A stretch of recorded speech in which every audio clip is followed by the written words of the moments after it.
What's up, everybody? Wanted to talk a little bit about how to treat and manage dog bites. It includes cat bites as well, the two most common animal bites that we'll experience in the United States. So if somebody comes to you and has been bit by a dog or cat, first thing you need to do is you need to assess for how bad the bleeding is. So has it hit an artery? Then we need to assess for tendons, where the muscles insert to the bone. Have we tore a tendon where that muscle can't contract anymore? That's super important to know that. If so, that's a surgical consult. Has the bite hit a nerve? Is a nerve injured? Can they feel beyond the bite point? Is there tingling, numbness, that kind of thing? And the other thing is with big dogs, is there a bone fracture as they clamp down and fracture the bone or actually hit the bone, create a puncture wound in the bone? Those are at increased risk for problems. Now, with dogs, especially big dogs, they can bite down with tremendous force. And the deeper the puncture, the higher the risk of infection. So this is the skin. This is the top layer, the epidermis of the skin. We have some of the subdermal connective tissues here. And down here, we have the subcutaneous, the fatty layer. Dog bites can easily penetrate way down into the muscle, past the subcutaneous. And you'll notice there's a lot of artery and vein down that deep, which increases the risk of developing sepsis and infections. So that has to be considered. The other thing to consider is tetanus. It's in the soil. It can be in dogs' teeth. Have you had a vaccine in the last 5 years? If not, they need to get a tetanus vaccine to reduce the complications that can actually cause harm to the patient or whoever you're managing. And then the next big question that comes up, has the dog been vaccinated for rabies? A biting dog or cat, you have to always consider that.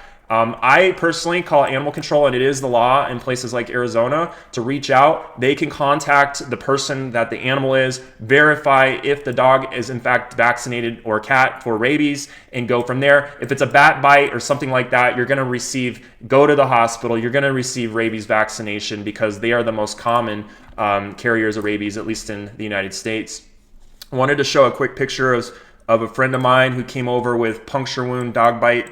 The dog grabbed onto her, bit her a couple times. These are deep into the muscle, past the fat, and I've already numbed these with lidocaine directly into the wound. These are dirty wounds. You just inject right down into it to help numb it up. And the most important thing, the key to all this, because the risk of infection is to irrigate. You see me with a 10 cc normal saline syringe. I'm right into the wound, filling it up, letting it flow back out. I actually took her into the shower once she was numbed, and with a high pressure nozzle on one of my flexible shower heads, I essentially irrigated this, each one for at least a minute, getting that water in there to flush out the bacteria from the oral secretions of the dog, because they do carry a lot of bacteria that we don't have normally on us, and it's now in the wounds, and it's deep into the wound bed there, increasing the risk of cellulitis and sepsis. So the most important thing is to get these flushed out. That is the key to this and preventing problems. So once again, I just want to kind of review what we have to do here. The first thing is control the bleeding. Are they bleeding? Is there an artery involved, etc.? If there is serious issues, get help for that. It's going to be a surgical vascular surgery, or even needing to get x-rays if the bite has hit the bone. All those things need to be assessed. The most important thing to prevent cellulitis and sepsis and infections is deep irrigation and getting that bacteria flushed out of the wound as soon as you can. If it goes more than 8 hours, it's harder to treat. Goes more than 24, you're essentially going to have an infection, and it's going to need IV antibiotics, and it's a way bigger problem. So get the wound cleaned as soon as possible. In fact, to help prevent rabies, they recommend washing the wound area around it and the wound with soap and water as soon as possible. Get to a provider and they need to irrigate the wound. They'll numb it up and irrigate it and irrigate it and irrigate it, either with clean water or saline, and flush out that bacteria. The other thing that we have to be concerned about, did the teeth break off the animal into the wound? If there's teeth in there, it's going to fester, it's going to get infection, you could get sepsis.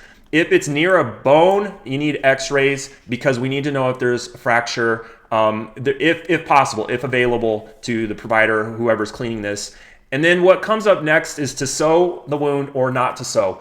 Predominantly, these wounds need to stay open. You can see the picture here of somebody's skin. This was a knife wound that was sewed. Here's the sew.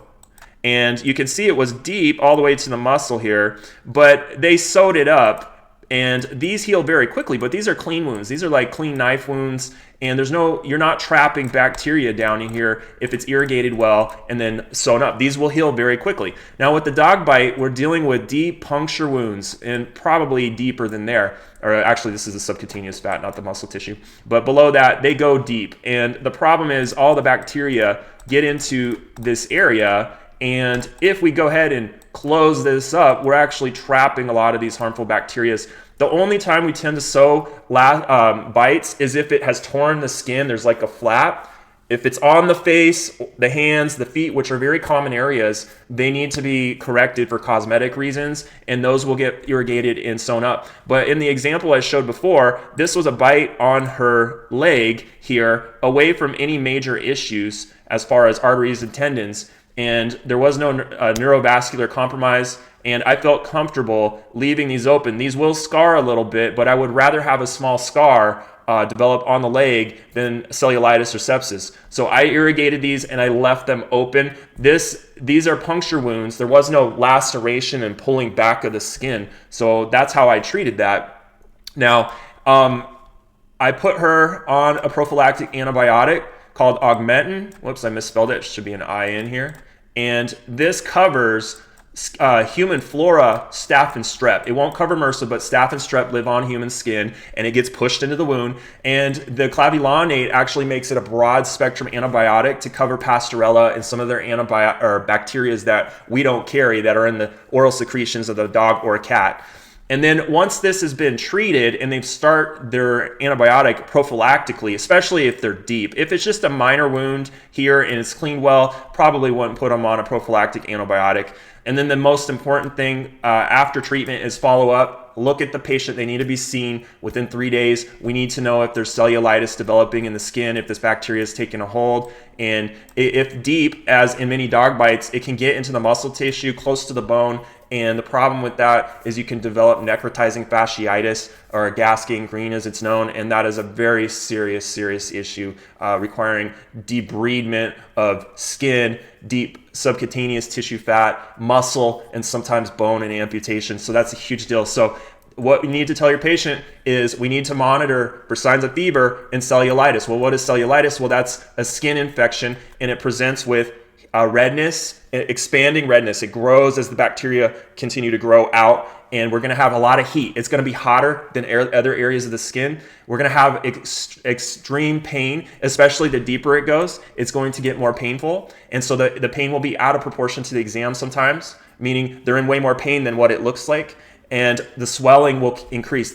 All that bacteria in here and the immune system coming in is going to create swelling. Now, dog bites and cat bites are going to swell some, so you have to be able to differentiate, is this abnormal swelling, including the redness, heat, and pain, and fever. So fever is a huge marker of that there's a systemic infection, inflammation in the body. The immune system is responding, trying to raise your temperature to help with that. So those are things to watch for. If the patient is developing cellulitis and infection signs after treatment, and they will need to go to the hospital. They'll need IV antibiotics. They'll need a surgical consult to see if there needs to be debridement, which is removal of tissue to prevent worsening issues. And the wound will have to be explored again and cleaned. Thank you very much.